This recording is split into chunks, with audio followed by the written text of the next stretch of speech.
My friends, tonight we celebrate. Drink and be merry.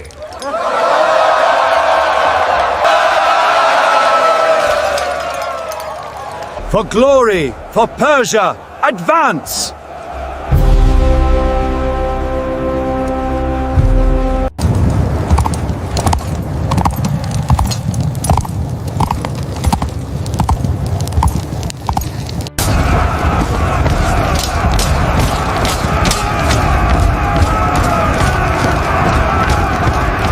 What if I told you there was once a city so powerful, so rich, and so heavily fortified that the world believed it could never fall?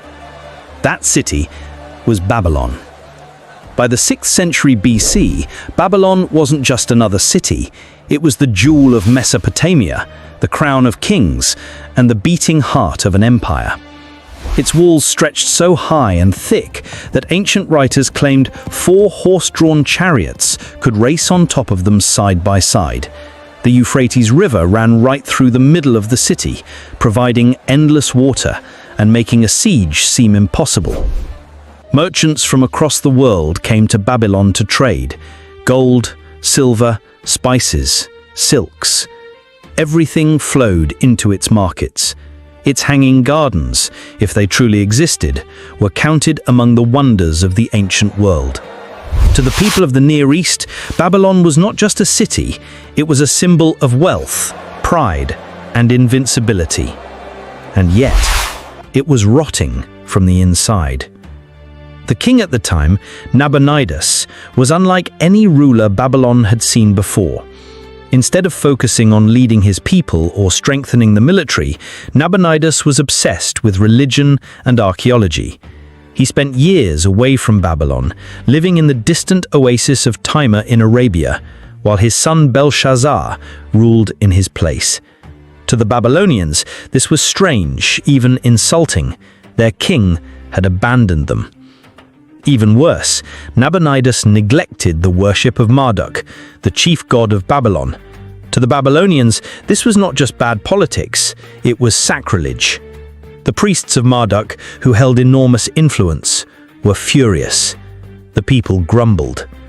To them, the great city still looked mighty on the outside, but inside it was crumbling with discontent. This was the Babylon that Cyrus the Great looked upon. But before we get to him, let's step into the city itself on the night that would change history. My friends, tonight we celebrate. Drink and be merry. Picture it. Torches blazing in the streets, music echoing through the palace halls, and wine flowing like water. Belshazzar, the co-ruler of Babylon, was throwing one of the most extravagant feasts the city had ever seen. Thousands of nobles, officials, and soldiers crowded the banquet hall. The mood was arrogant, defiant.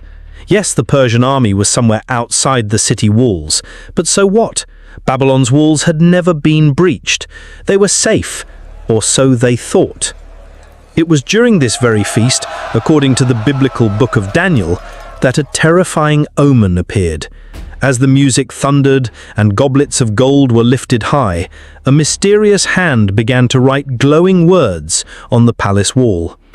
Mene, Mene, Tekel, Upharsin. The laughter died. The music stopped. No one understood the words.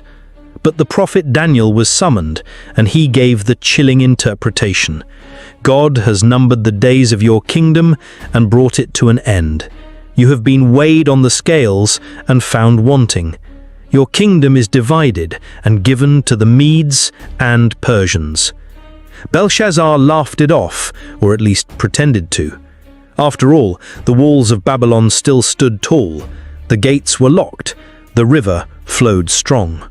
No army in the world could touch them. But outside those walls, in the darkness, Cyrus the Great was already setting his plan in motion. Because Babylon, for all its glory, had one fatal weakness. And Cyrus was the kind of man who knew exactly how to exploit it. Cyrus the Great was not just a conqueror, he was a strategist, a master of minds as much as of armies. While other kings relied on brute force, Cyrus preferred something far more effective, turning enemies into allies before the battle even began. And Babylon was ripe for the taking. Let's start with the people inside the city. Many of them were not Babylonians at all. They were captives, deported from their homelands by previous Babylonian kings. Among them were the Jews, carried away after the destruction of Jerusalem decades earlier.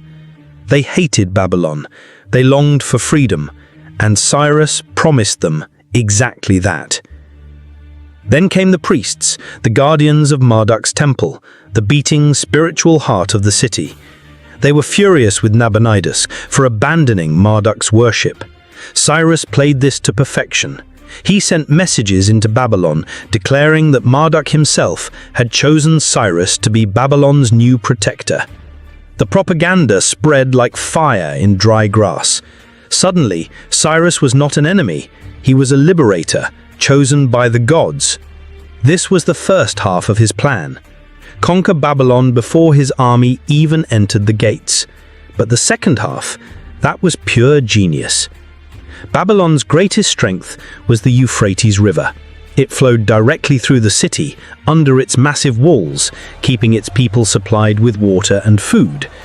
A normal siege would starve most cities in weeks or months, but Babylon could last years, maybe decades. No army could wait that long. Cyrus didn't try. Instead, he thought differently. What if he didn't have to scale the walls at all? What if he could simply walk under them? So he devised a daring plan. His men began digging canals upstream, miles away from the city. Slowly, carefully, they diverted the waters of the Euphrates. Day by day, the river level dropped. What had once been a rushing force became a trickle. Eventually, the mighty Euphrates became shallow enough for soldiers to wade through. Now picture it, deep inside the city, the Babylonians feasted, laughed, and drank, utterly unaware of what was happening outside. The walls stood strong, the gates locked tight. But beneath their feet, the river, their lifeline, their shield, was vanishing. Cyrus timed the assault for the perfect moment. Ancient sources tell us it was during a festival night when the Babylonians were drunk with celebration. While music thundered through the palace, while torches blazed in the streets, the Persian army crept down into the muddy riverbed. Step by step, shield by shield, they approached the hidden gates where the river flowed under the walls. The Babylonians had guards posted there, of course, but the guards too were distracted by the festival. Some were drunk, others were careless. The gates that should have been barred were left wide open. And so the Persians entered, not with ladders, not with battering rams, not with endless bloodshed. They simply walked into the city through its veins, silent as shadows, moving through the darkness while the people above danced and sang. By the time the alarm was raised, it was already too late.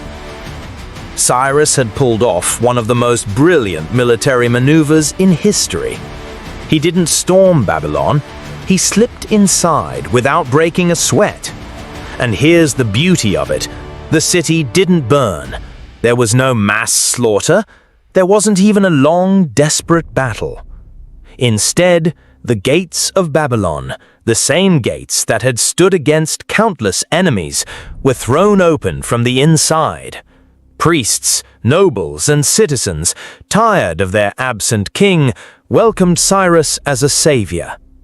That night, Babylon, the city the world thought could never fall, collapsed not with a roar of defiance, but with a whisper of surrender. And when Cyrus entered, he didn't come as a conqueror drenched in blood. He came as a king chosen by the gods, a restorer of order, a liberator of peoples. But make no mistake, this was not luck. This was the brilliance of Cyrus the Great. Win the people, weaken the walls, strike when no one is looking. The Babylonians thought their city was unbreakable. Cyrus showed them it was already broken. The night Babylon fell should have been a night of music, wine, and celebration. The great city, wrapped in its colossal walls and lit with festival torches, was alive with laughter. Inside the royal palace, Prince Belshazzar, the son of King Nabonidus, was hosting a feast so extravagant that even the Bible remembered it centuries later. But while the Babylonians drank to their gods, an invisible enemy crept under their feet. Through the shallow waters of the Euphrates, Persian soldiers waded in silence. Their armor glistened under the moonlight. Their footsteps splashed quietly in the mud. Every man knew the plan: move quickly, move quietly, and once inside, secure the gates. Imagine the shock of a guard stumbling out to relieve himself, only to see shadows rising from the riverbed. Men armed with spears and shields, climbing up into the very heart of the city. By the time he raised the alarm, the Persians were already inside. The outer defenses of Babylon, its walls, moats, and watchtowers, were useless now. The danger was not outside, but already within. And here is where Cyrus's genius truly shines. You'd expect chaos, screaming, fire in the streets, soldiers clashing in alleys. But Babylon didn't fall like other cities. There was almost no resistance. Why? Because Cyrus had already won the city's heart before he ever entered its walls. The priests of Marduk, long alienated by Nabonidus's neglect, had thrown their loyalty behind Cyrus. To them, this invasion was not a conquest, but a rescue. When Persian soldiers reached the inner gates, they were not always met with swords. Sometimes they were met with open doors. The people, too, were weary. Babylon's population was a mosaic of nations: Jews, Syrians, Phoenicians, and countless others dragged there by Babylon's cruel deportations. To them, Cyrus's promises of freedom and return were like water in the desert. Why die defending the throne of a king who didn't even care enough to live in his own capital? And so, the greatest city of its age, famed for its hanging gardens, for walls so wide a chariot could ride on top of, was taken almost without a fight. Some ancient accounts say the Persians simply marched through the streets as if in a parade. People lined the roads, not to resist, but to watch in awe. For the citizens of Babylon, life went on. Markets opened, farmers brought their goods, shops stayed alive. The conquest barely disturbed the rhythm of the city. Even the king himself could not rally his people. Belshazzar, the prince regent, was caught in the middle of his drunken feast. The book of Daniel tells us of a mysterious hand that appeared during the banquet, writing strange words on the wall. Mene, Mene, Tekel, Upharsin. The prophet Daniel interpreted them as doom. Babylon's kingdom was numbered, weighed, and divided. That very night, Belshazzar was slain, and the Persians controlled the city. As for Nabonidus, the absent king, he tried to flee but was soon captured. No last stand, no hero's defense, just capture and silence. The next morning, Babylon awoke not to fire and smoke, but to something extraordinary: order. Cyrus had forbidden looting. His soldiers did not sack the temples, burn homes, or slaughter citizens. Instead, they patrolled the streets to keep peace. For many Babylonians, it must have felt less like an invasion and more like a regime change.